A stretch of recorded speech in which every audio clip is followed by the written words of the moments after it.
Honourable Speaker, I present the budget for 2023-2024. This is the first budget in Amrit Kal. This budget hopes to build on the foundation laid in the previous budget and the blueprint drawn for India at 100. We envision a prosperous and inclusive India in which the fruits of development will reach all sections and citizens, especially our youth, women, farmers, OBCs, scheduled castes and scheduled tribes. In the 75th year of our independence, the world has recognized the Indian economy as a bright star. Our current year's economic growth is estimated to be at 7%. It is notable that this is the highest among all the major economies. This is in spite of the massive slowdown globally caused by COVID-19 and the war. The Indian economy is therefore on the right track and despite a time of challenges, heading towards a bright future.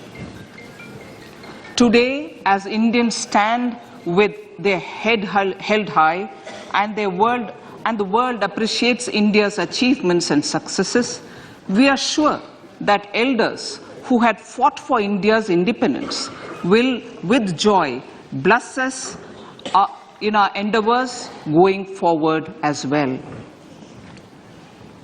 Our focus on wide-ranging reforms and sound policies implemented through Sabka Prayas, resulting in Jan Bhagidari and targeted support to those in need, helped us perform well in trying times. India's rising global profile is because of the several accomplishments. Unique world-class digital public infrastructure, example, Aadhaar, CoWIN and UPI. COVID vaccination drive in unparalleled scale and speed. Proactive role in frontier areas such as achieving the climate-related goals, Mission Life and National Hydrogen Mission. During the COVID-19 pandemic, we ensured that no one goes to bed hungry with a scheme to supply free food grains to over 80 crore persons for 28 months. Continuing our commitment to ensure food and nutritional security, we are implementing from 1st January 2023 a scheme to supply free food grain to all Antyodaya and priority households for the next 1 year. Under PM Garib Kalyan Anna Yojana, the entire expenditure of about 2 lakh crore will be borne by the central government. In these times of global challenges, the G20 presidency gives us a unique opportunity to strengthen India's role in the world economic order.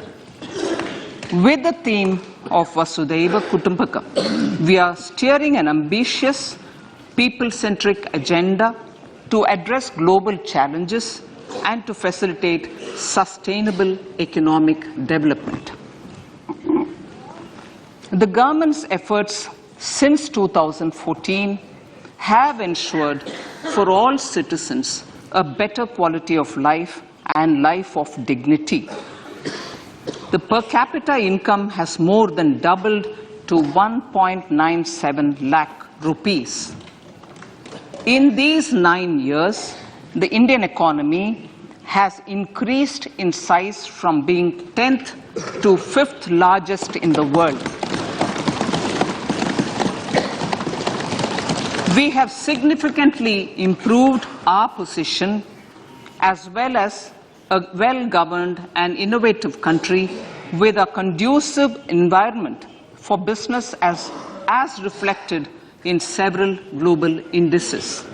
We have made a significant progress in many sustainable development goals. The economy has become a lot more formalized, as reflected in the EPFO membership, more than doubling to 27 crore, and rupees 7,400 crore digital payments of 126 lakh crore rupees through UPI in 2022. The efficient implementation of many schemes with universalization of targeted benefits has resulted in inclusive development. Some of the schemes are 11.7 crore household toilets under Swachh Bharat mission, which is achieved, 9.6 crore LPG connections under Ujjwala, 220 crore COVID vaccination of 102 crore persons, 47.8 crore PM Jan Dhan bank accounts, insurance cover for 44.6 crore persons under PM Suraksha Bima and PM Jeevan Jyoti Yojana, and cash transfer of 2.2 lakh crores of rupees to 11.4 crore to over 11.4 crore farmers under PM Kisan Samman Nidhi. Our vision for the Amritkal includes technology-driven and knowledge-based economy with strong public finances and a robust financial sector. To achieve this, Jan Bhagidari through Sabka Saath, Sabka Prayas is essential. The economic agenda for achieving this vision focuses on three things. First, facilitating ample opportunities for citizens, especially the youth, to fulfill their aspirations. Second, providing strong impetus to growth and job creation. And third, strengthening macroeconomic stability. To service these focus areas in our journey to India at 100, we believe that the following four opportunities can be transformative during Amritkal. Economic empowerment of women. Deen Dayal Antyodaya Yojana National Rural Livelihood Mission has achieved remarkable success by mobilizing rural women into 81 lakh self-help groups. We will enable these groups to reach the next stage of economic empowerment through formation of large producer enterprises or collectives, with each having several thousand members and managed professionally. They will be helped with raw materials supply and for better design, quality, branding and marketing of their products. Through supporting these policies, they will be enabled to scale up their operations to serve the large consumer markets, as has been the case with the several startups growing into unicorns. PM Vishwakarma Kaushal Samman, PM Vikas. For centuries, traditional artisans and craftspeople who work with their hands using tools have brought renown for India. They are generally referred to as Vishwakarma. The art and the handicraft created by them represents the true spirit of Atmanirbhar Bharat. For the first time, a package of assistance for them has been conceptualized. The new scheme will enable them to improve the quality, scale, and reach of their products, integrating them with the MSME value chain. The components of this scheme will include not only financial support, but also access to advanced skill training, knowledge of modern digital techniques, and efficient green technologies, brand promotion, linkage with local and global markets, digital payments, and social security. This will greatly benefit the scheduled castes, scheduled tribes, OBCs, women and people belonging to the weaker sections. Tourism. The country offers immense attraction for domestic as well as foreign tourists. There is a large potential to be tapped in tourism. The sector holds huge opportunities for jobs and entrepreneurship for youth in particular. Promotion of tourism will be taken up on mission mode with active participation of states, convergence of government programs and public-private partnerships. Green growth. We are implementing many programs for green fuel, green energy, green farming, green mobility, green buildings and green equipment and policies for efficient use of energy across various economic sectors. These green growth efforts help in reducing carbon intensity of the economy and provides for large-scale green job opportunities.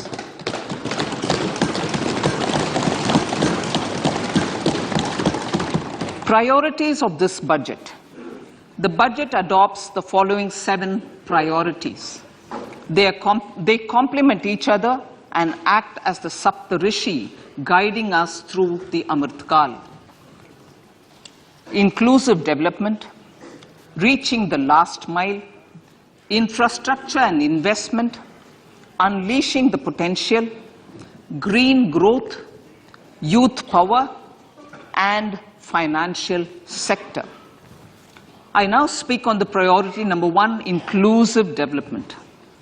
The government's philosophy of Sabka Saath, Sabka Vikas has facilitated inclusive development covering in specific farmers, women, youth, OBCs, scheduled castes, scheduled tribes, Divyangjan and economically weaker sections and overall priority for the underprivileged. Vanchiton ko variyata.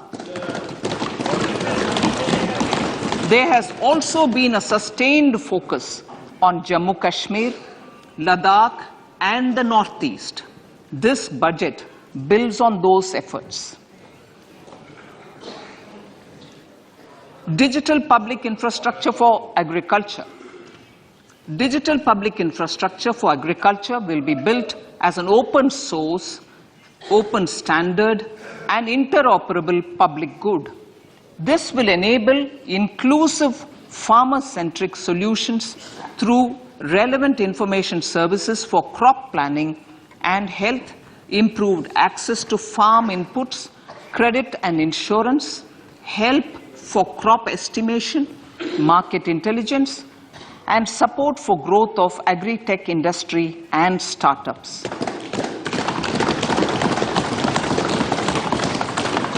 An agriculture accelerator fund. An agriculture accelerator fund will be set up to encourage agri-startups by young entrepreneurs in rural areas. The fund will aim at bringing innovative and affordable solutions for challenges faced by farmers. It will also bring in modern technologies to transform agricultural practices, increase productivity and profitability. To enhance the productivity of extra long staple cotton, we will adopt a cluster-based and value chain approach through public-private partnerships. This will mean collaboration between farmers, state and industry for input supplies, extension services and market linkages. We will launch an Atmanirbhar Clean Plant program to boost availability of disease-free, quality planting material for high-value horticultural crops at an outlay of 2,200 crores. Global hub for millets, millets which are Sri Anna.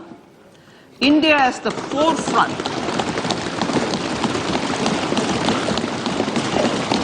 India is at the forefront of popularizing millets, whose consumption furthers nutrition, food security, and welfare of farmers, said the Honorable Prime Minister. We are the largest producer and second largest exporter of Sri Anna in the world. We grow several types of Sri Anna, such as Sri Anna Jowar, Sri Anna Ragi, Sri Anna Bajra, Sri Anna Kutu, Ramdana, Kangni, Kutni, Kutki, Kodo, China, and Sama. These have a number of health benefits and have been an integral part of our food for centuries. I acknowledge with pride the huge service done by small farmers in contributing to the health of fellow citizens by growing these Sri Anna. Now, to make India a global hub for Sri Anna, the Indian Institute of Millet Research, ideally Indian Institute of the Sri Anna Research, Hyderabad, will be supported as the center of excellence for sharing best practices, research and technologies at the international level. The agricultural credit target will be increased to 20 lakh crores with focus on animal husbandry, dairy and fisheries. We will launch a new sub-scheme of PM Matsya Sampada Yojana, which is an existing scheme, but we launch a new sub-scheme with targeted investment of 6,000 crores to further enable activities of fishermen, fish vendors, and micro and small entrepreneurs, improve value chain efficiencies, and expand the market. For farmers, especially small and marginal farmers, and other marginalized sections, the government is promoting cooperative-based economic development model. A new Ministry of Cooperation was formed with a mandate to realize the vision of Sahkar Se Samriddhi. To realize this vision, the government has already initiated computerization of 63,000 primary agricultural credit societies with an investment of 2,516 crores. In consultation with all the stakeholders and the states, model bylaws for PACS were formulated, enabling them to become multi-purpose PACS. A national cooperative database is being prepared for countrywide mapping of cooperative societies. With this backdrop, we will implement a plan to set up massive decentralized storage capacity.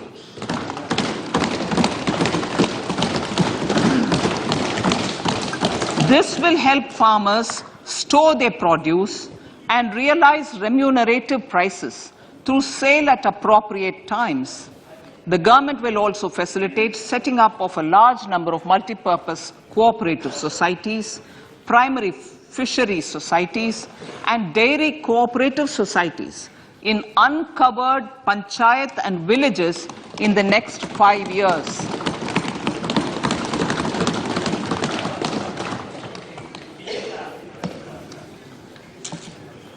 Health, education and skilling. 157 new nursing colleges will be established in co-location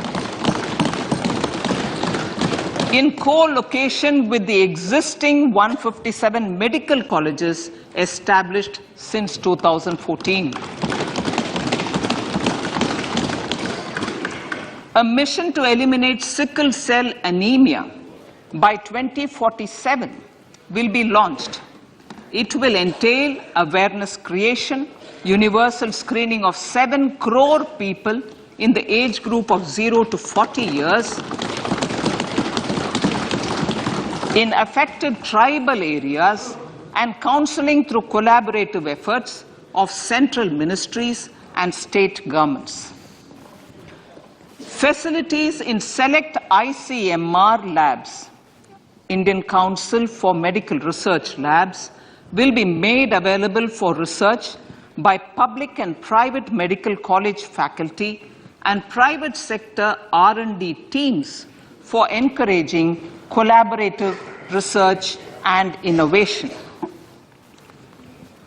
A new program to promote research and innovation in pharmaceuticals will be taken up through centers of excellence.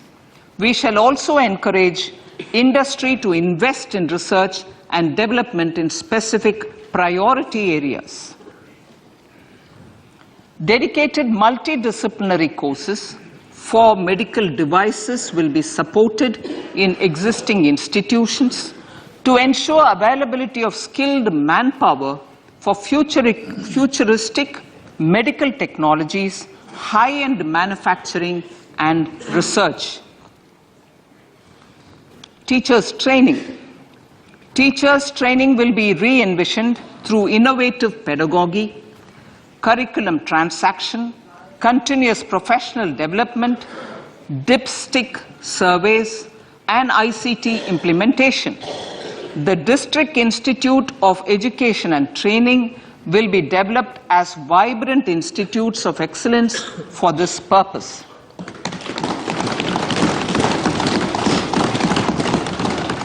National Digital Library for Children and Adolescents. A National Digital Library for Children and Adolescents will be set up for facilitating availability of quality books across geographies, languages, genres, and levels, and device-agnostic accessibility. States will be encouraged to set up physical libraries for them at panchayat and ward levels and provide infrastructure for accessing the national digital library resources.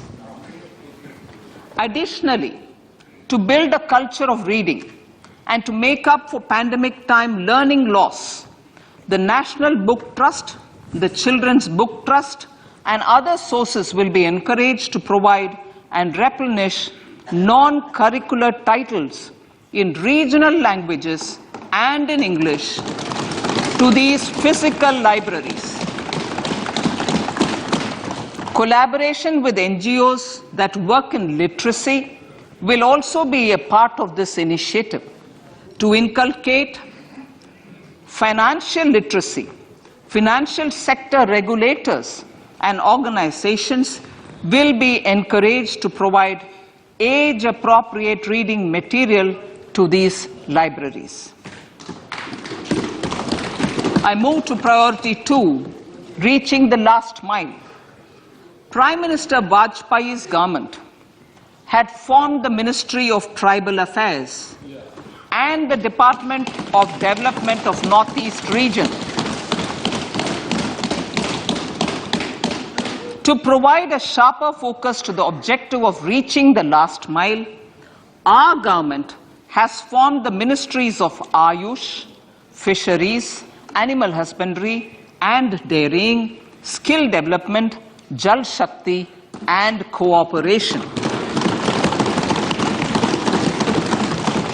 Building on the success of the Aspirational Districts program, the government has recently launched the Aspirational Blocks program, covering 500 blocks for saturation of essential government services across multiple domains such as health, nutrition, education, agriculture, water resources, financial inclusion, skill development, and basic infrastructure.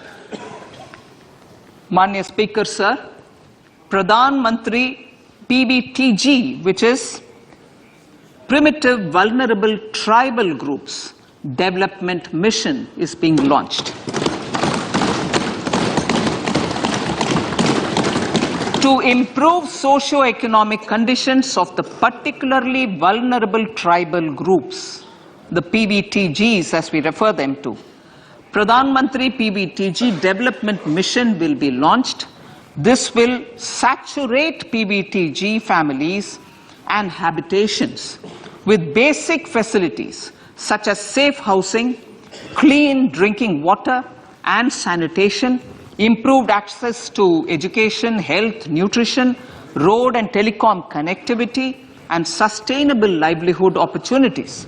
An amount of 15,000 crores will be made available to implement the mission in the next 3 years under the Development Action Plan for the Scheduled Tribes.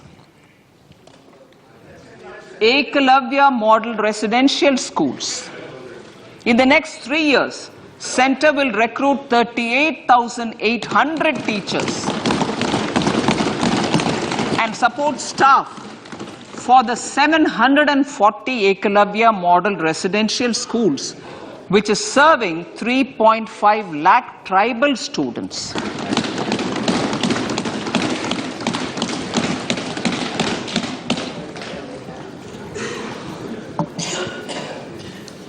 In the drought-prone central regions of Karnataka, central assistance of 5,300 crore will be given to Upper Bhadra project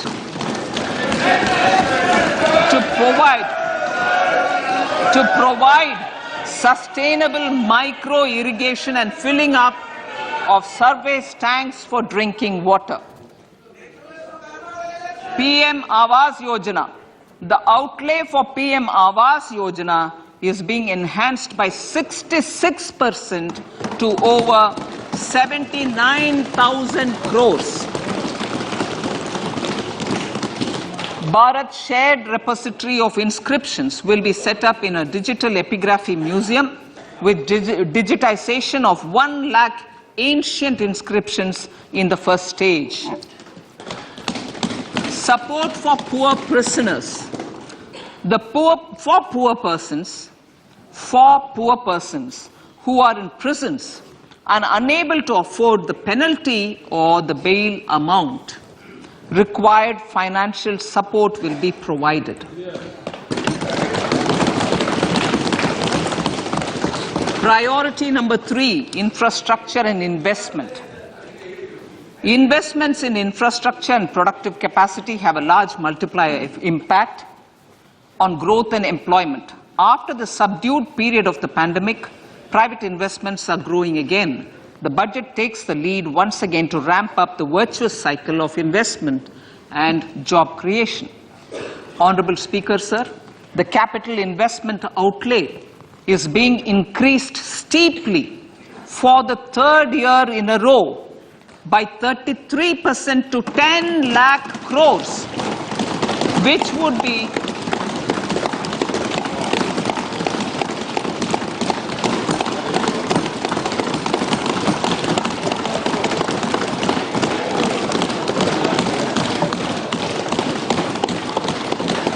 which would be 3.3% of GDP. This will almost be 3 times the outlay made in 2019-20.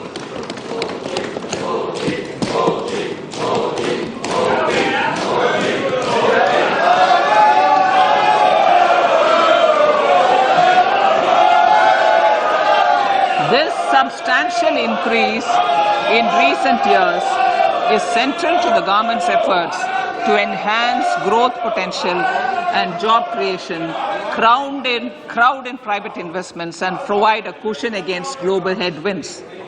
The direct capital investment by the centre is complemented by the provision made for creation of capital assets through grants and aids to state. The effective capital expenditure of the centre is budgeted at 13.7 lakh crore rupees, which will be 4.5% of GDP. Support to state governments for capital investment. I have decided to continue the 50-year interest-free loan to state governments for 1 more year to spur investment in infrastructure and to incentivize them for complementary policies actions with a significantly enhanced outlay of 1.3 lakh crores. The newly established Infrastructure Finance Secretariat will assist all stakeholders for more private investment in infrastructure, including railways, roads, urban infrastructure and power, which are predominantly depend on public resources. The harmonized master list of infrastructure will be reviewed by an expert committee for recommending the classification and financing framework suitable for Amartkal. A capital outlay, I'm talking about railways now, sir, Honorable Speaker, railways. A capital outlay of 2.40 lakh crores has been provided for the railways. This is the highest ever outlay this highest ever outlay is about 9 times the outlay made in 2013-14. 100 critical transport infrastructure projects for last and first mile connectivity for ports, coal, steel, fertilizer and food grain sectors have been identified. They will be taken up on priority with investment of 75,000 crores, including 15,000 crore from private sources. 50 additional airports, heliports, water aerodromes and advanced landing grounds will be revived for improving regional air connectivity.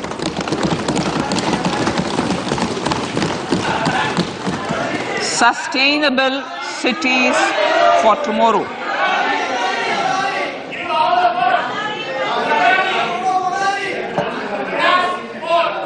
States and cities will be encouraged to undertake urban planning reforms and actions to transform our cities into sustainable cities of tomorrow.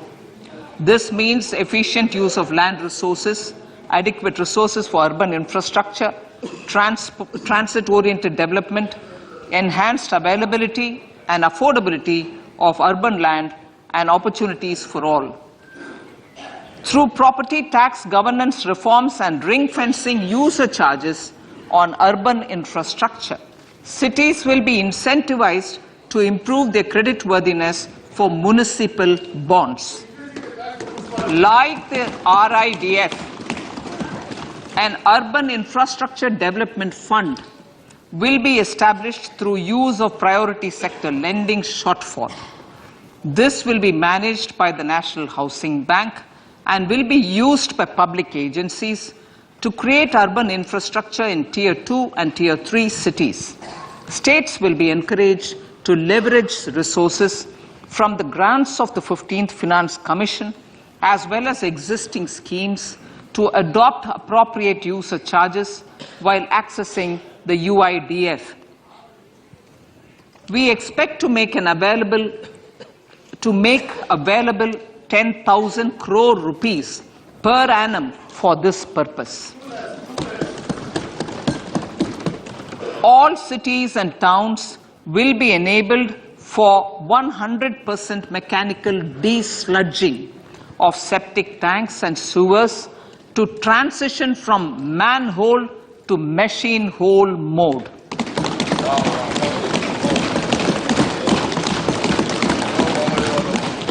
Enhanced focus will be provided for scientific management of dry and wet waste. Honorable Speaker, sir, our Prime Minister had said, good governance is the key to a nation's progress. Our government is committed to providing a transparent and accountable administration which works for the betterment and welfare of common citizens. Mission Karma Yogi. Under Mission Karma Yogi, Centre, states and the union territories are making and implementing capacity building plans for civil servants. The government has also launched an integrated online training platform, I Got Karma Yogi, to provide continuous learning opportunities for lakhs of government employees to upgrade their skills and facilitate people-centric approach. Sir, for enhancing ease of doing business, More than 39,000 compliances have been reduced, and more than 3,400 legal provisions have been decriminalized.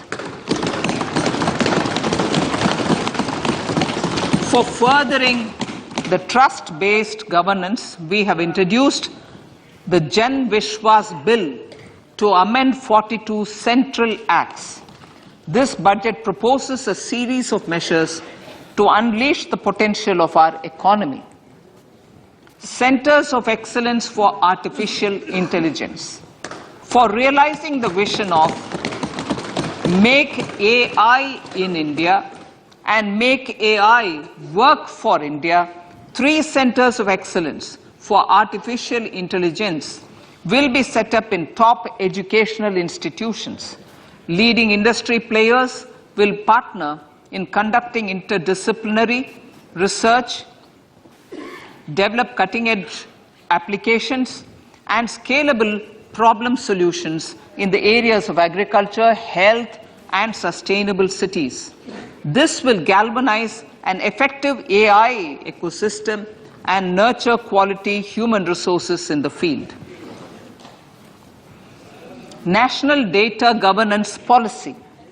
To unleash innovation and research by startups and academia, a national data governance policy will be brought out. This will enable access to anonymized data.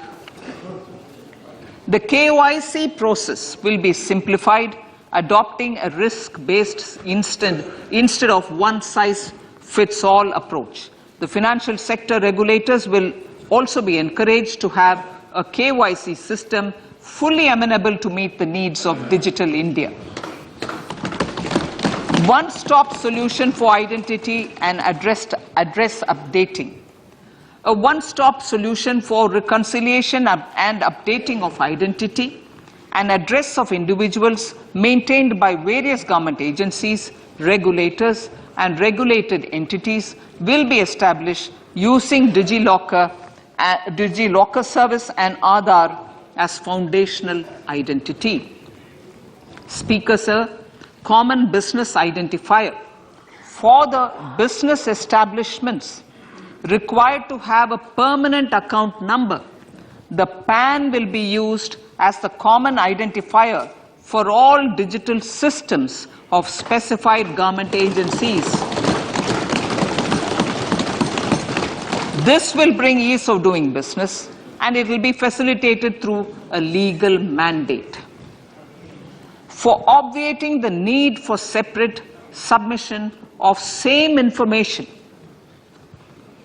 to different government agencies, a system of unified filing process will be set up.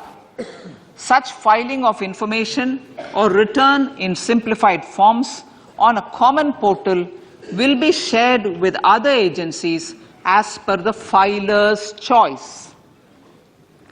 Vivad Se Vishwas 1. Relief for MSMEs. In cases of failure by MSMEs to execute contracts during the COVID period, 95% of the forfeited amount relating to the bid or performance security will be returned to them by government and government undertakings. This will provide relief to the MSMEs.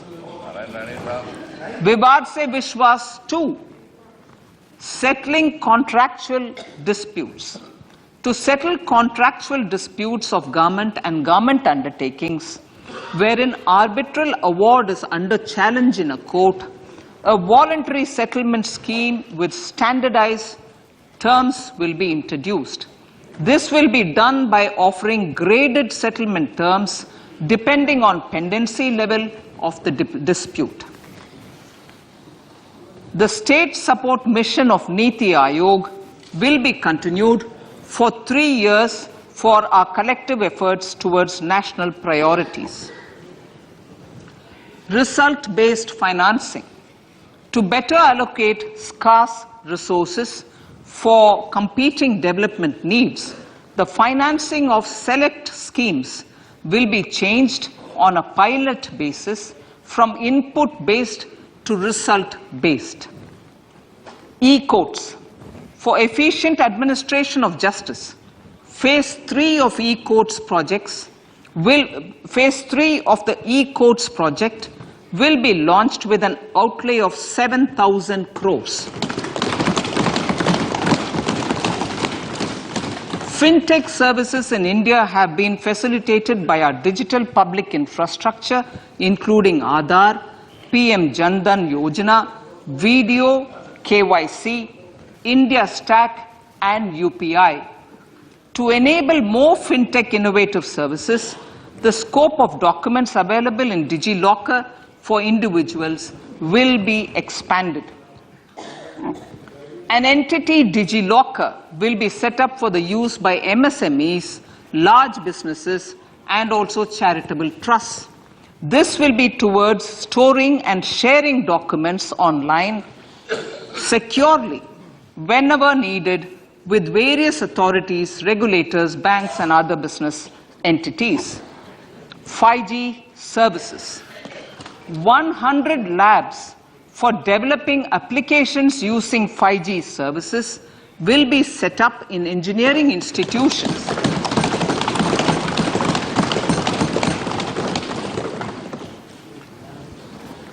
To realize a new range of opportunities, business models, and employment potential, the labs will cover, among others, applications such as smart classrooms, precision farming, intelligent transport systems, and healthcare applications. Lab-grown diamonds.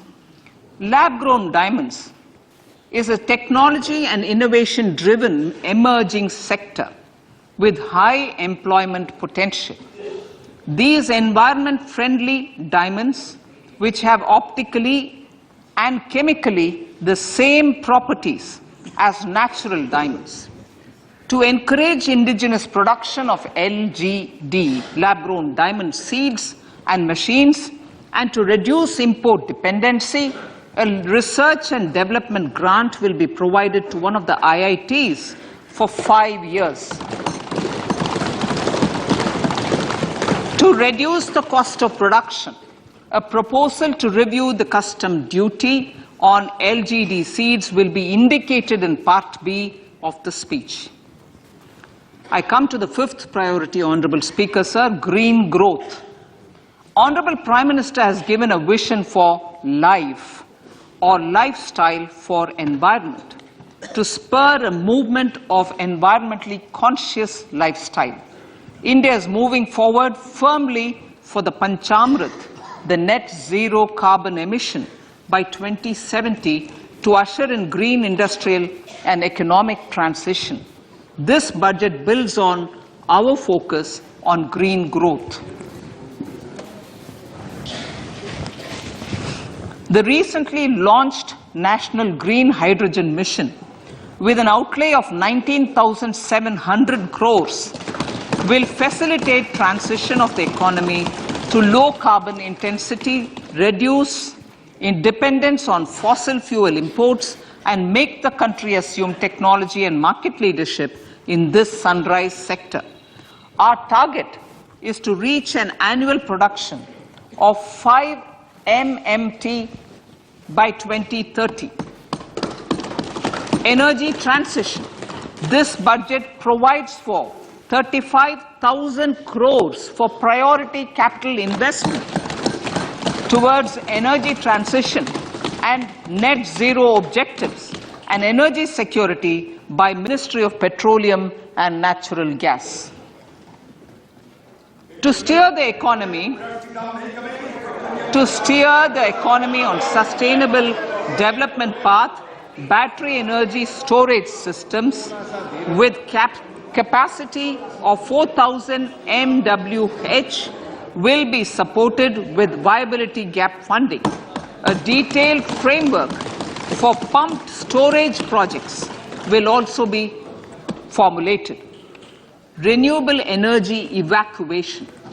the interstate transmission system for evacuation and grid integration of 13 gigawatt renewable energy from Ladakh will be constructed with investment of 20,700 crore, including central support of 8,300 crores.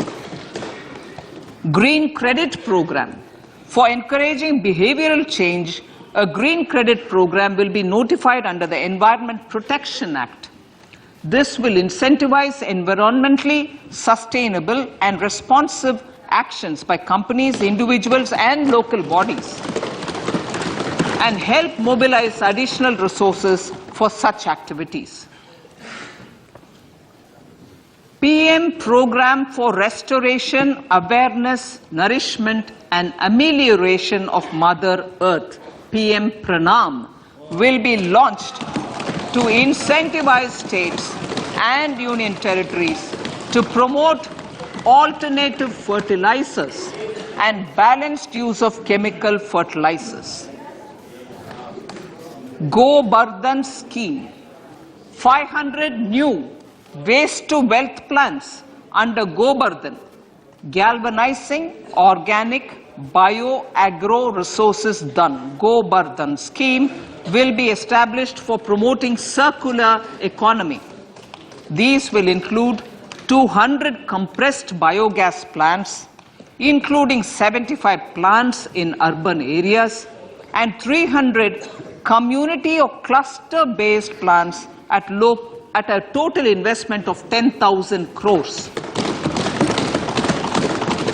I will refer to this in Part B also. In due course, a 5% CBG mandate will be introduced for all organizations marketing natural and biogas. For collection of biomass and distribution of biomanure, appropriate fiscal support will also be provided. Bharatiya Prakritik Kheti Bio Input Resource Centers. Over the next 3 years, we will facilitate 1 crore farmers to adopt natural farming. For this, Honorable Speaker, 10,000 bio input resource centers will be set up, creating a national level distributed micro fertilizer and pesticide manufacturing network. Mishti.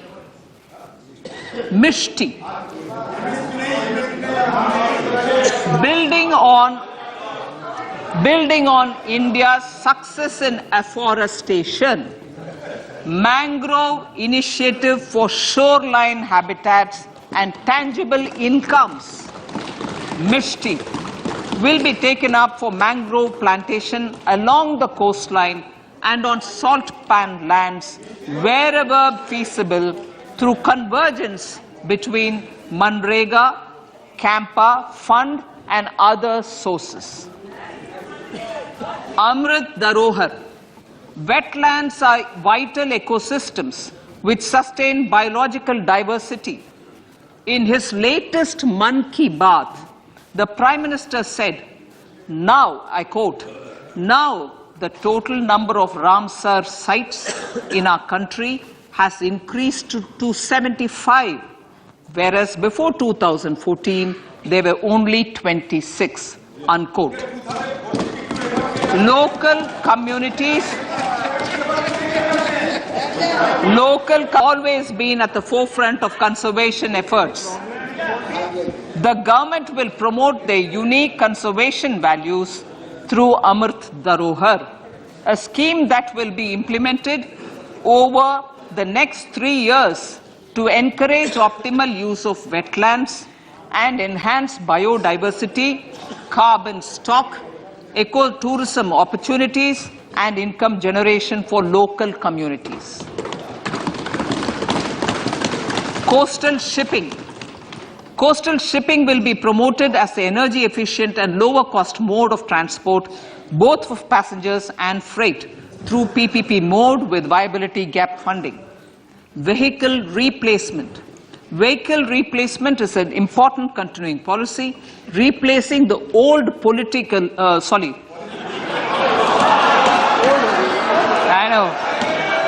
replacing. Absolutely.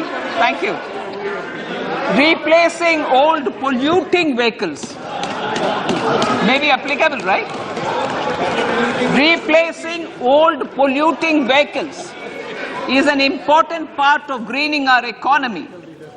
In furtherance of the vehicle scrapping policy mentioned in Budget 21-22, I have allocated adequate funds to scrap old vehicles of the central government.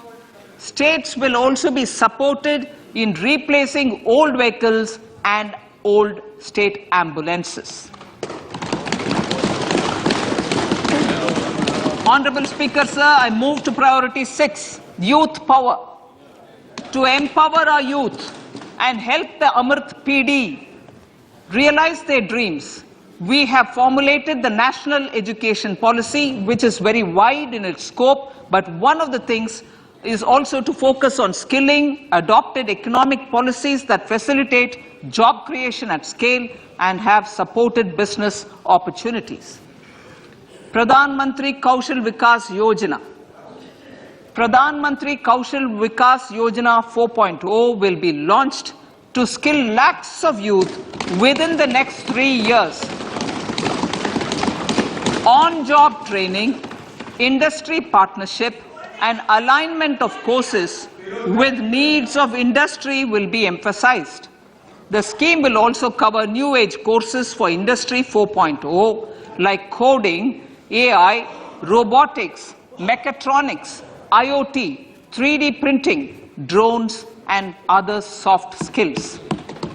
To skill youth for international opportunities, 30 Skill India International Centers will be set up across different states.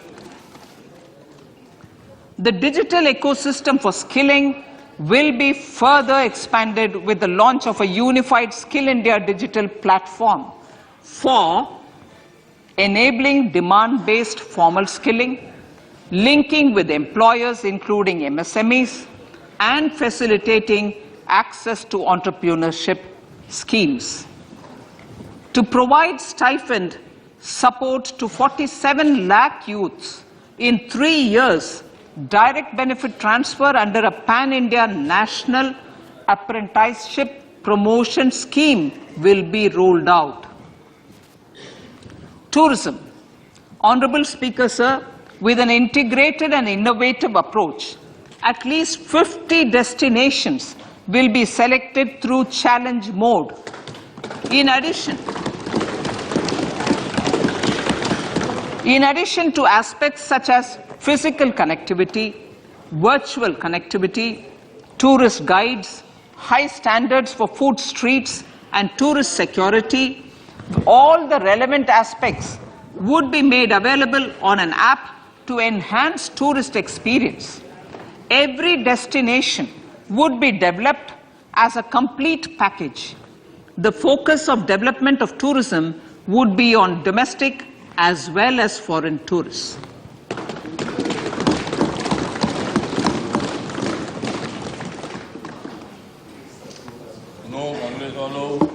Sector-specific skilling and entrepreneurship development will be dovetailed to achieve the objectives of Dekho Apna Desh initiative. This was launched as an appeal by the Honorable Prime Minister to the middle class to prefer domestic tourism over international tourism. The integrated development of theme-based tourist circuits, the Swadesh Darshan scheme, was also launched. Under the Vibrant Villages program, tourism infrastructure and amenities will be facilitated in border villages. Unity Mall. States will be encouraged to set up a Unity Mall in their state capital or most prominent tourism center or the financial capital for promotion and sale of their one district, one product and GI products and other handicraft products, and for providing space for such products of all other states as well. Sir, priority number 7, Financial sector. Our reforms in the financial sector and innovative use of technology have led to financial inclusion at scale, better and faster service delivery, ease of access to credit, and participation in financial markets. This budget proposes to further these measures. Credit guarantee for MSMEs. Last year, I proposed revamping of the credit guarantee scheme for the MSMEs. I am happy to announce that the revamped scheme will take effect from 1st April 2023 through infusion of 9,000 crores in the corpus. This will enable additional collateral-free guaranteed credit of 2 lakh crores of rupees. Further, the cost of credit will be reduced by about 1%. A national financial information registry will be set up to serve as the central repository of financial and ancillary information. This will facilitate efficient flow of credit, promote financial inclusion, and foster financial stability. A new legislative framework will govern this credit public infrastructure and will be designed in consultation with the RBI. To meet the needs of Amritkal and to facilitate optimum regulation in the financial sector, public consultation, as necessary and feasible, will be brought to the process of regulation making and issuing subsidiary directions. To simplify, to ease, and to reduce cost of compliance, financial sector regulators will be requested to carry out a comprehensive review of existing regulations. For this, they will consider suggestions from public and regulated entities. Time limits to decide the application under various regulations will also be laid down. Honorable Speaker, sir, to enhance business activities in GIFT IFSC, the following measures will be taken. Delegating powers under the SEZ Act to the IFSCA to avoid dual regulation. Setting up a single window IT system for registration and approval of IFSCA, SEZ authorities, GSTN, RBI, SEBI, and IRDAI. Permitting acquisition financing by IFSC banking units of foreign banks. Establishing a subsidiary of Exim Bank for trade refinancing. Amending IFSCA Act for statutory provisions for arbitration, ancillary services, and avoiding dual regulation under the SEZ Act, and recognizing offshore derivative instruments as valid contracts. Honorable Speaker, sir, data embassy. For countries looking for digital continuity solutions, we will facilitate setting up of their data embassies in GIFT IFSC.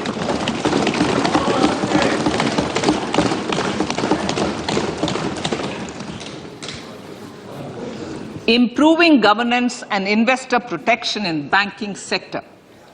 To improve bank governance and enhance investors' protection, certain amendments to the Banking Regulation Act, the Banking Companies Act, and the Reserve Bank of India Act are being proposed. Capacity building in securities market.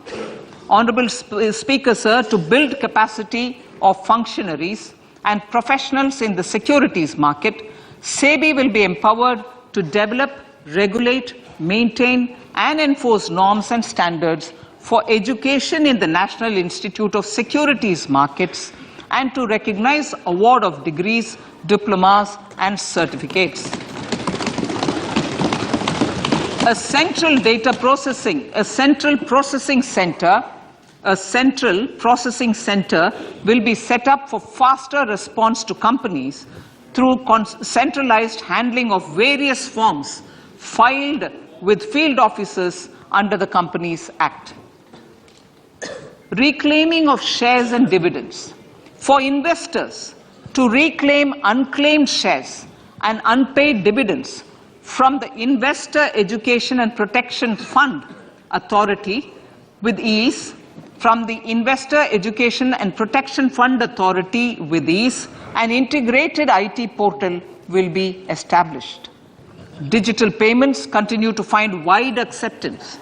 In 2022, they show an increase of 76% in transaction and 91% in value.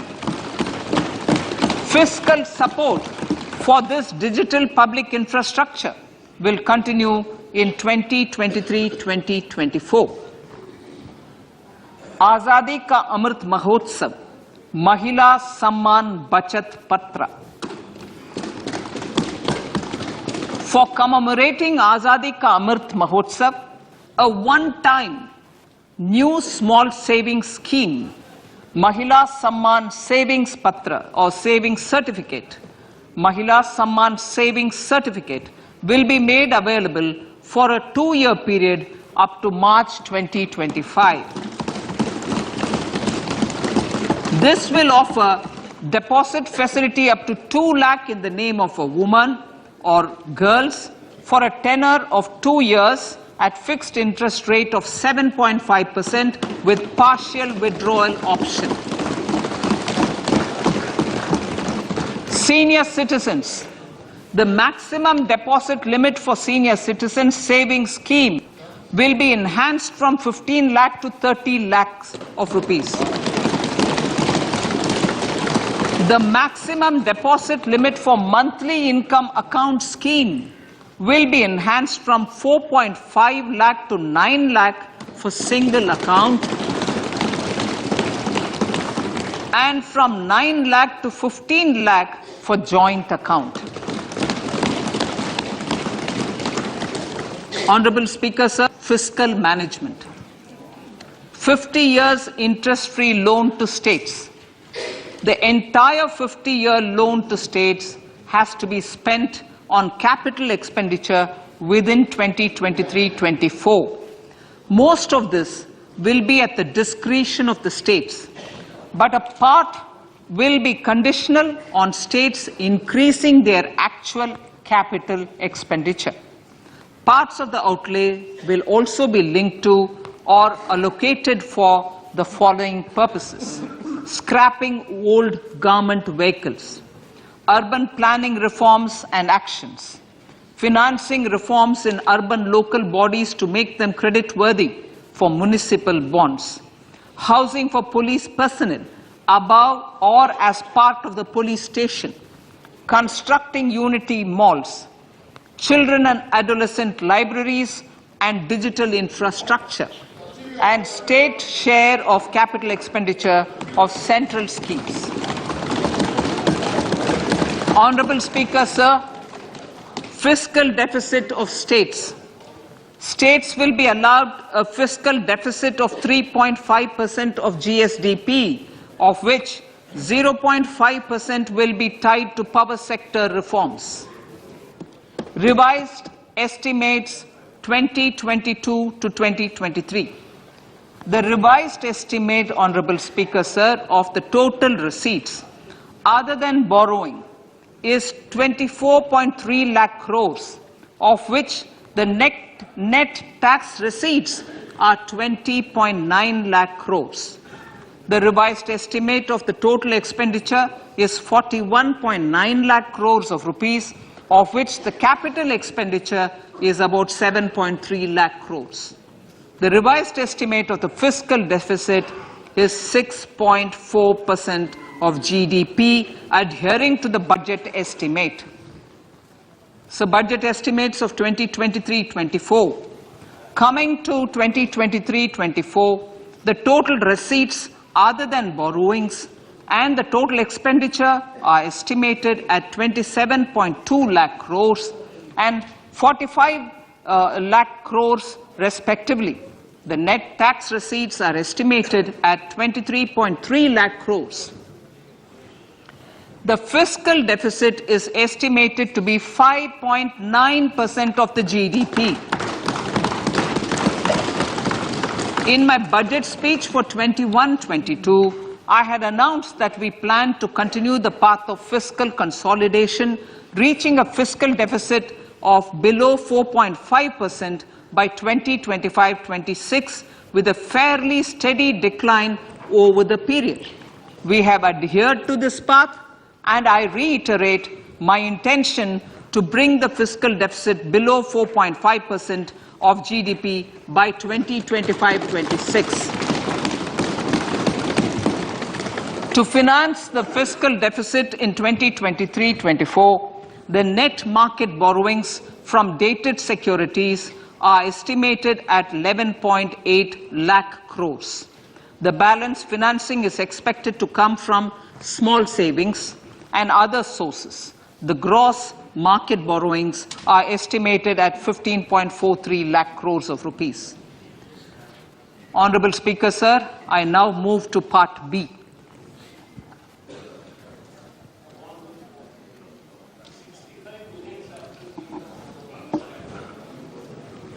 Indirect taxes.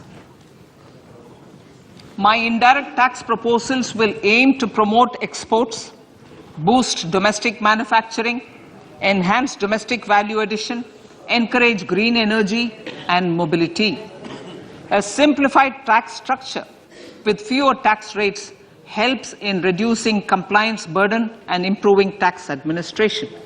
I propose to reduce the number of basic customs duty rates on goods other than textiles and agriculture from 21 to 13. As a result, there are minor changes in the basic custom duties, cesses and surcharges on some items including toys, bicycle, automobiles and naphtha. Green mobility.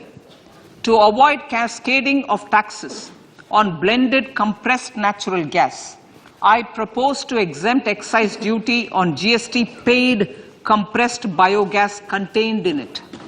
To further provide impetus to green mobility, customs duty exemptions is being extended to import of capital goods and machinery required for manufacture of lithium-ion cells for batteries used in electrical vehicles as well. Electronics. As a result of various initiatives of the government, including phased manufacturing program, mobile phone production in India has increased from 5.8 crore units valued at about 18,900 crore in 2014-15 to 31 crore units valued at 2,75,000 crore in the last financial year. To further deepen domestic value addition in manufacturing of mobile phones, I propose to provide relief to customs duty. I propose to provide relief in customs duty on import of certain parts and inputs like camera lens, and continue the concessional duty on lithium-ion cells for batteries for another year.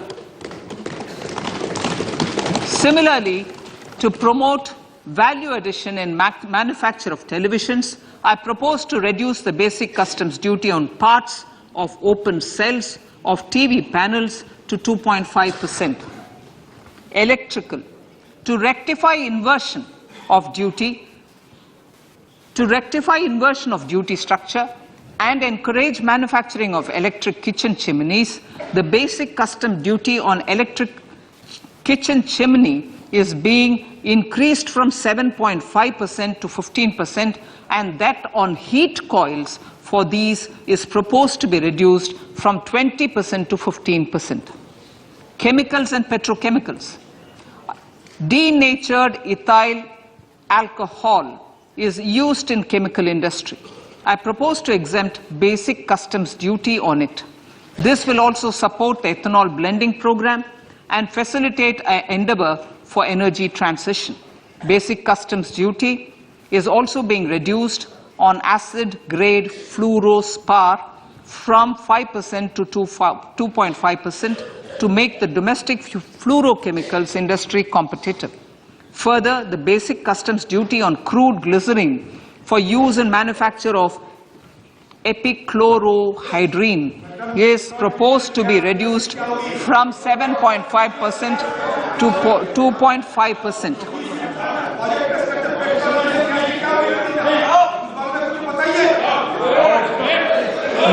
products. In the last financial year, marine products recorded the highest export growth, benefiting farmers in the coastal states of the country. To further enhance the export competitiveness of marine products, particularly shrimps, duty is being reduced on key inputs for domestic manufacture of shrimp feed. India is a global leader, as I said in Part A, in cutting and polishing of natural diamonds, contributing about 3/4 of the global turnover by value. With the depletion of deposits of natural diamonds, the industry is moving towards lab-grown diamonds, and it holds huge promise. To seize this opportunity, I propose to reduce the basic customs duty on seeds used in their manufacture. Custom duties on door or doré and bars of gold and platinum were increased earlier this fiscal. I propose to increase the duties on articles made therefrom to enhance the duty differential. I also propose to increase the import duty on silver doors, bars and articles to align them with that on gold and platinum. To facilitate availability of raw materials for the steel sector, exemptions from basic custom duty on raw materials for manufacture of CRGO steel, ferrous scrap and nickel cathode is being continued. Similarly, the concessional BCD of 2.5% on copper scrap is also being continued to ensure the availability of raw materials for secondary copper producers who are mainly in the MSME sectors. Compounded rubber. The basic custom duty rate on compounded rubber is being increased from 10% to 25% or 30 kg, whichever is lower, at par with that of natural rubber other than latex, to curb circumvention of duty. Cigarettes. National calamity contingent duty on specified cigarettes was last revised 3 years ago. This is proposed to be revised upwards by about 16%. Direct taxes. I now come to my direct tax proposals. Honorable Speaker, these proposals aim to maintain continuity and stability of taxation, further simplify and rationalize various provisions to reduce the compliance burden, promote the entrepreneurial spirit, and provide tax relief to citizens. It has been constant endeavor of the Income Tax Department to improve taxpayers' services by making compliance easy and smooth. Our taxpayers portal received a maximum of 72 lakh returns in a day, processed more than 6.5 crore returns this year. Average processing period reduced from 93 days in financial year 13-14 to 16 days only now. And 45% of the returns were processed within 24 hours. We intend to further improve this, roll out the next generation common IT return form for taxpayer convenience, and also plan to strengthen the grievance redressal mechanism. MSMEs and professionals. MSMEs are growth engines of our economy.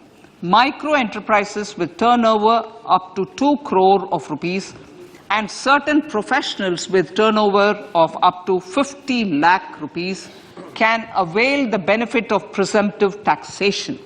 I propose to provide enhanced limits of 3 crore and 75 lakh respectively to the taxpayers whose cash receipts are no more than 5%. Whose cash receipts are no more than 5%. Moreover, to support MSMEs in timely receipt of payments, I propose to allow deduction for expenditure incurred on payments made to them only when payment is actually made. Cooperation. Cooperation is a value to be cherished. In realizing our Prime Minister's goal for Sahkar Se Samriddhi and his resolve to connect the spirit of cooperation with the spirit of Amrit Kal, in addition to the measures proposed in Part A, I have a slew of proposals for the cooperation sector. First, new cooperatives that commence manufacturing activities till 2024 31st March shall get the benefit of a lower tax rate of 15%, as is presently available to new manufacturing companies. Secondly, I propose to provide an opportunity to sugar cooperatives to claim payments made to sugarcane farmers for the period prior to the assessment year 2016-17 as expenditure. This is expected to provide them a relief of almost 10,000 crores. Thirdly, I am providing a higher limit of 2 lakh per member for cash deposits to loans in cash by primary agricultural cooperative societies and primary cooperative agriculture and rural development banks. I repeat that. Thirdly, I am providing a higher limit of 2 lakh per member for cash deposits to and loans in cash by primary agricultural cooperative societies and primary cooperative agricultural and rural development banks. Similarly, a higher limit of 3 crore for TDS on cash withdrawal is being provided to cooperative societies. Startups.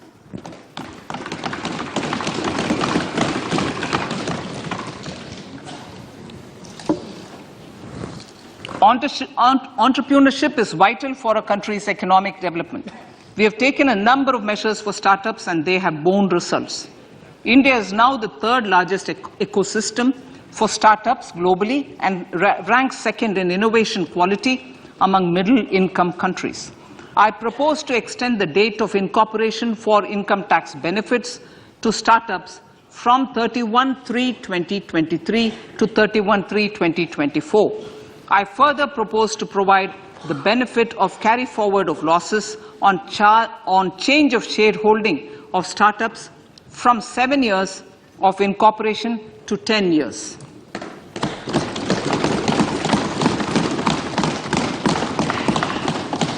To reduce the pendency of appeals at commissioner level, I propose to deploy about 100 joint commissioners for disposal of small appeals. We shall also be more selective in taking up cases for scrutiny of returns already received this year. Better targeting of tax concessions. For better targeting of tax concessions and exemptions, I propose to cap deduction from capital gains on investment in residential house under Section 54 and Section 54F to 10 crores. Another proposal with similar intent is to limit income tax exemption from proceeds of insurance policies with very high value. Rationalization. Honorable Speaker, sir, there are a number of proposals relating to rationalization and simplification.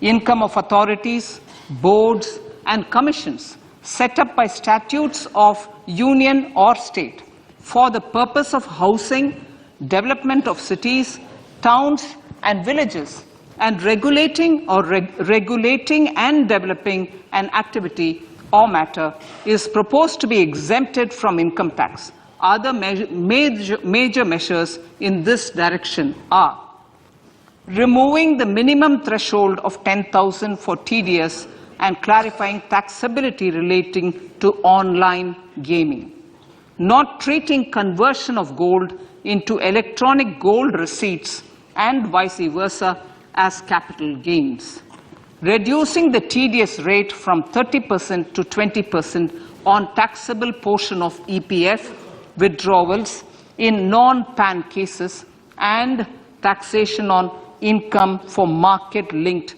debentures. Other major proposals in the finance bill relate to the following: extension of period of tax benefits to funds relocating to IFSC, GIFT City till 31/3/2025, decriminalization under Section 276A of the Income Tax Act, allowing carry forward of losses on strategic disinvestment, including that of IDBI Bank, and providing EEE status to Agnivir Fund. Personal income tax.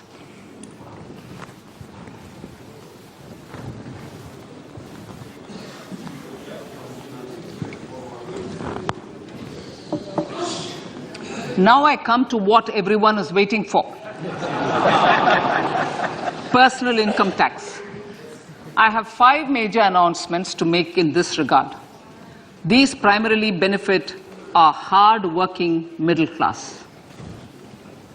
The first one concerns rebate. Currently, those with income up to 5 lakh do not pay any tax, do not pay any income tax in both old and new regimes. I propose to increase the rebate limit to 7 lakhs in the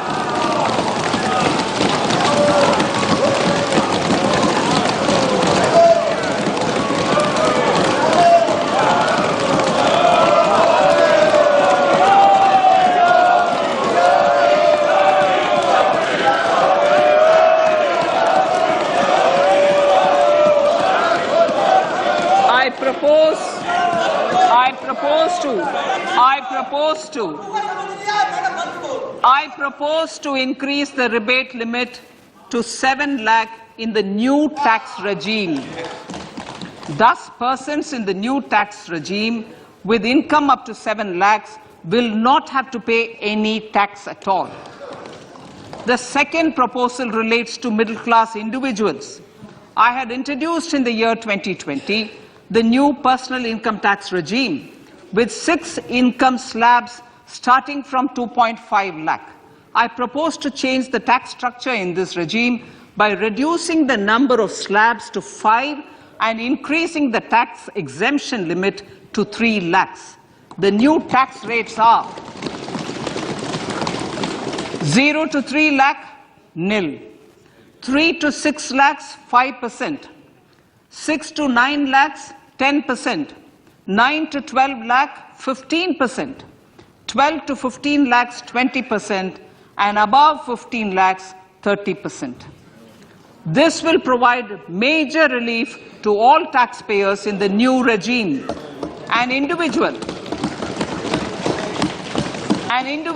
with an annual income of 9 lakhs will be required to pay only 45,000 rupees. This is only 5% of his or her income.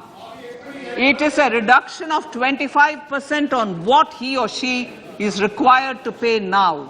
That is 60,000. So in the place of 60,000, it is now only 45,000. Similarly, an individual with an income of 15 lakh rupees would be required to pay only 1.5 lakh or 10% of his income or her income, a reduction of 20% from the existing liability of 1,87,500 rupees. My third proposal is for the salaried class and the pensioners, including family pensioners, for whom I propose to extend the benefit of standard deduction to the new tax regime. Each salaried person with an income of 15.5 lakh rupees or more will thus stand to benefit by 52,500 rupees. My fourth announcement in personal income tax is regarding the highest tax rate, which in our country is 42.74%. This is among the highest in the world. I propose to reduce the highest surcharge. I propose to reduce the highest surcharge rate from 37% to 25% in the new tax regime.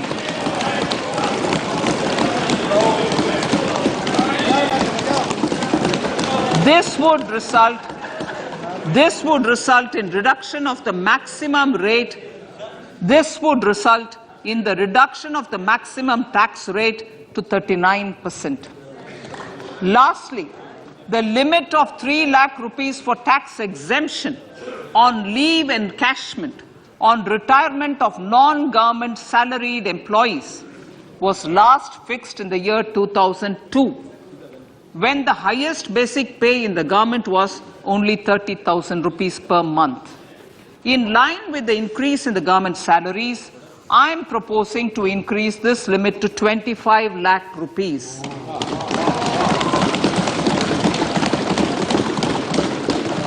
We are also making the new income tax regime as the default tax regime. However, citizens will continue to have the option to avail the benefit of the old tax regime. Apart from these, I am also making some other changes as given in the annexure. As a result of these proposals, revenue of about 38,000 crore to 37,000 crore in direct taxes and rupees 1,000 crore in indirect taxes will be foregone, while revenue of about 3,000 crore will be additionally mobilized. Thus, the total revenue foregone is about 35,000 crores annually. Honorable Speaker, sir, with these words, I commend the budget to this August House.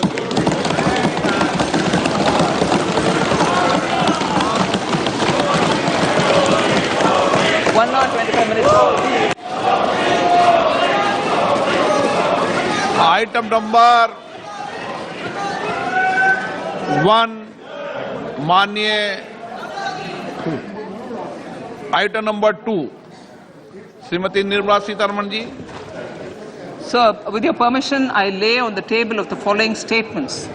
Under Section 3(1) of the Fiscal Responsibility Budget Management Act 2003, 1. Medium-term fiscal policy cum fiscal policy strategy statement and macroeconomic framework statement.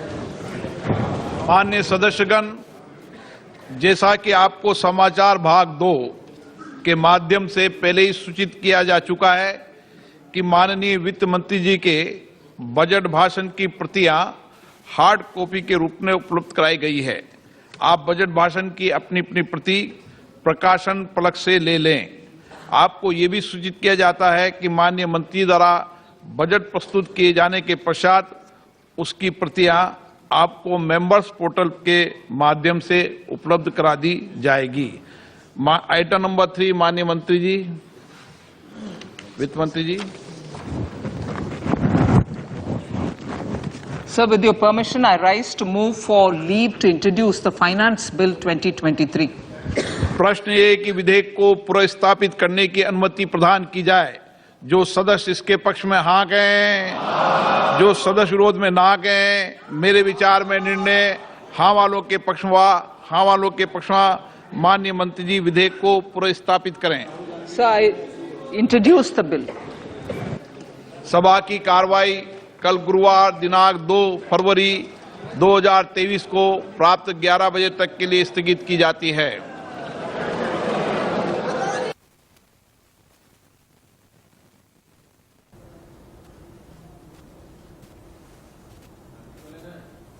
तो इस वक्त की सबसे बड़ी खबर आपको बता रहे हैं, बहुत बड़ा अपडेट दे रहे हैं. मोदी 2.0 का फाइनल बजट 2024 से पहले मोदी सरकार का पूर्ण बजट पेश किया गया है. बहुत बड़ी राहत इनकम टैक्स स्लैब वालों को मिली है. 7 लाख तक की आय पर छूट मिली है. अगर बात इनकम टैक्स की जाए तो ये बड़ी खबर आपको बता रहे हैं. बजट में इनकम टैक्स को लेकर बड़ी घोषणा की गई है. आसान शब्दों में अगर दर्शकों के लिए हम समझाएं तो 7 लाख तक की सालाना आय पर आपको कोई टैक्स नहीं देना होगा. अभी तक ये सीमा जो है वो 5 लाख थी, इसे बढ़ाकर अब 7 लाख रुपए कर दिया गया है. आयकर टैक्स छूट 5 लाख से 7 लाख कर दी गई है. अब 7 लाख तक की सालाना आय पर आपको कोई टैक्स नहीं देना होगा. बड़ी राहत, बड़ा ऐलान किया गया है. पहले से ही ऐसा माना जा रहा था कि चुनाव चूंकि अगले साल होने हैं, इससे पहले जब ये आखिरी पूर्ण बजट है नरेंद्र मोदी सरकार का, तो बड़ी राहत की उम्मीद सैलरीड क्लास कर रहे थे, नौकरी पेशा लोग कर रहे थे. जो उम्मीदें हैं उन उम्मीदों पर खरा उतरी है इस बार ये सरकार. और बड़ी राहत देते हुए आपको बता दें, घोषणा की गई है सरकार की तरफ से कि 7 लाख तक की आय पर कोई टैक्स आपको नहीं देना होगा. पहले 5 लाख थी ये जो लिमिट है. 5 लाख से ज्यादा अगर आप कमाते थे तो आपको टैक्स देना होता था, लेकिन अब 7 लाख अगर आपकी सालाना इनकम है तो आपको टैक्स नहीं देना है. 7 लाख से ज्यादा अगर आप कमाते हैं तो फिर आपको टैक्स देना होगा. ये बड़ी खुशखबरी नौकरी पेशा लोगों के लिए. इस पूरे बजट की अगर बात करें तो सबसे बड़ी राहत की खबर यही है सैलरीड क्लास के लिए, नौकरी पेशा लोगों के लिए, कि जो टैक्स स्ट्रक्चर है उसमें बदलाव किया गया है वित्त मंत्री निर्मला सीतारमण की तरफ से. तो उस वक्त की सबसे बड़ी खबर आपको बता रहे हैं, इनकम टैक्स में बहुत बड़ी राहत, स्लैब में बदलाव किया गया है। आयकर टैक्स छूट 5 लाख से बढ़कर अब 7 लाख कर दी गई है। 7 लाख तक अगर आपकी इनकम है तो उस पर कोई टैक्स नहीं देना पड़ेगा। निजी टैक्स में 5 अहम घोषणाएं आज वित्त मंत्री निर्मला सीतारमण ने की है। इनकम टैक्स में बहुत बड़ी राहत है, ये स्लैब्स में बदलाव किए गए हैं। अगर आपकी इनकम 12 लाख से 15 लाख सालाना है तो 20% टैक्स है। अगर आपकी इनकम 7 लाख रुपए तक की है तो आपको उस पर कोई भी टैक्स नहीं देना पड़ेगा। ये जो 7 लाख है ये पहले 5 लाख था। कहीं न कहीं 2024 से पहले ये बहुत बड़ा अहम घोषणा यहां देश की वित्त मंत्री निर्मला सीतारमण ने की है। 3 से 6 लाख की कमाई पर 5% का टैक्स दिया जाएगा। 6 से 9 लाख की कमाई पर 10% का टैक्स दिया जाएगा। 9 से 12 लाख की कमाई पर 15% टैक्स होगा। ये जो स्लैब्स आए हैं नए वो आपको बता रहे हैं, वहीं 12 से 15 पर 20% और 15 लाख से ज्यादा अगर कमाई होती है तो उस पर वही 30% का टैक्स दिया जाएगा। ये जो न्यू टैक्स रिजीम इस वक्त सामने आई है उसको डिफॉल्ट टैक्स रिजीम कहा गया है।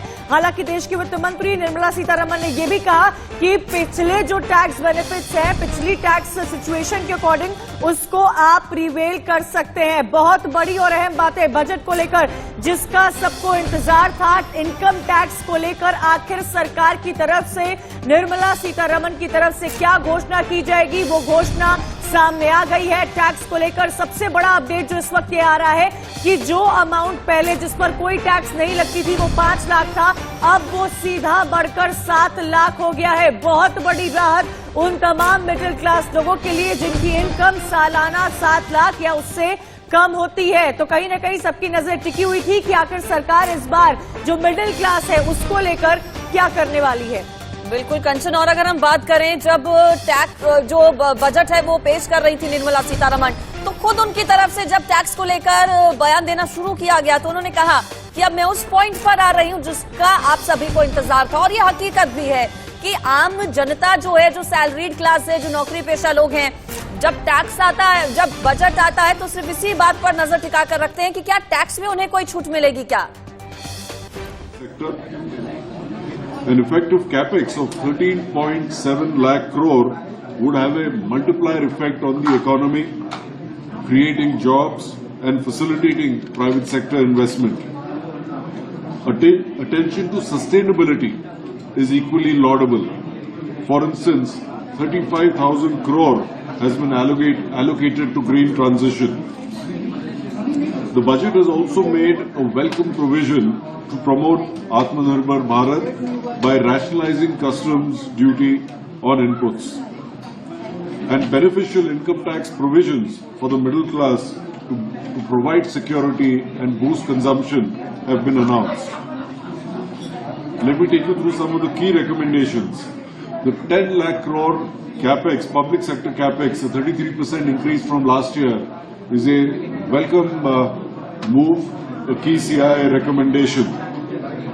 Further, the support to state governments with the 50-year interest-free loans for another year is most welcome, along with a focus on urban infrastructure improvement as well as facilitating the development of a strong municipal bond environment.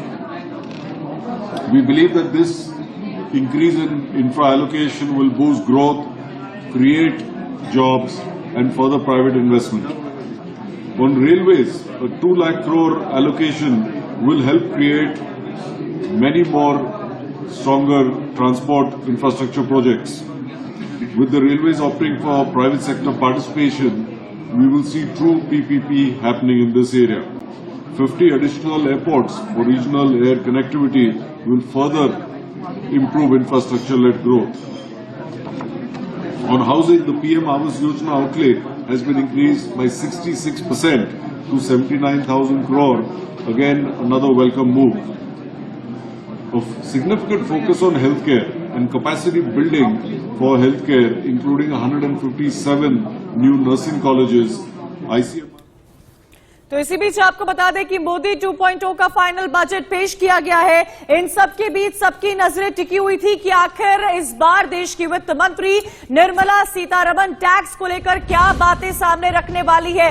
जो सबसे बड़ी बात सामने निकल कर आई है वो यही निकल कर आई है कि जो कर जो पहले लोगों की कमाई 5 लाख रुपए सालाना थी उनको टैक्स नहीं देना पड़ता था, अब वो जो स्ट्रक्चर है उसको बढ़ा दिया गया है। यानी कि अगर आपकी इनकम 7 लाख रुपए सालाना है तो आपको कोई टैक्स उस पर नहीं देना पड़ेगा। जो न्यू टैक्स सिस्टम सामने आया है, जो नया टैक्स सिस्टम है, उसका आपको एक बार फिर से बता देते हैं। अगर आपकी इनकम 9 से 12 लाख है 15% टैक्स है, 12 से 15 लाख पर 20% टैक्स है, और अगर आपकी एनुअल इनकम 15 लाख से ऊपर की कमाई है तो आपका टैक्स जो है वो 30% से लगेगा और इसी को जुड़ेगा। पुरानी जो टैक्स की व्यवस्था थी उसको खत्म कर दिया गया है, नई टैक्स सिस्टम को लागू किया गया है। 7 लाख रुपए तक की छूट दी गई है जिसका इंतजार हर वो मध्यम वर्ग, हर एम्प्लॉय को हो रहा था जिसकी सालाना इनकम जो है वो 7 लाख या उससे कम थी। 5 से 7 लाख जिनकी इनकम रही है उनके लिए एक बहुत बड़ी राहत की खबर इसे कहा जाए। एक बात यह भी यहां पर समझनी होगी कि 2024 से पहले ये देखिए मोदी सरकार का आखिरी पूर्ण बजट वित्त मंत्री निर्मला सीतारमण ने पेश किया है जिस पर सबकी नजरें टिकी हुई थी। और इसी बीच आपको यह भी बता दें जो अहम घोषणाएं की है इस बार बजट को लेकर, महिलाएं की उम्मीदें थी, ऑर्गेनाइज सेक्टर, अनऑर्गेनाइज सेक्टर, किसान, एम्प्लॉयड, अनएम्प्लॉयड, देश का हर वर्ग आंख टिकाए बैठा था कि जैसे ही 11 बजेंगे देश की वित्त मंत्री निर्मला सीतारमण आज इस बार देश का और अपनी सरकार का 2024 से पहले ये पूर्ण बजट आखिरी बार पेश करेंगी।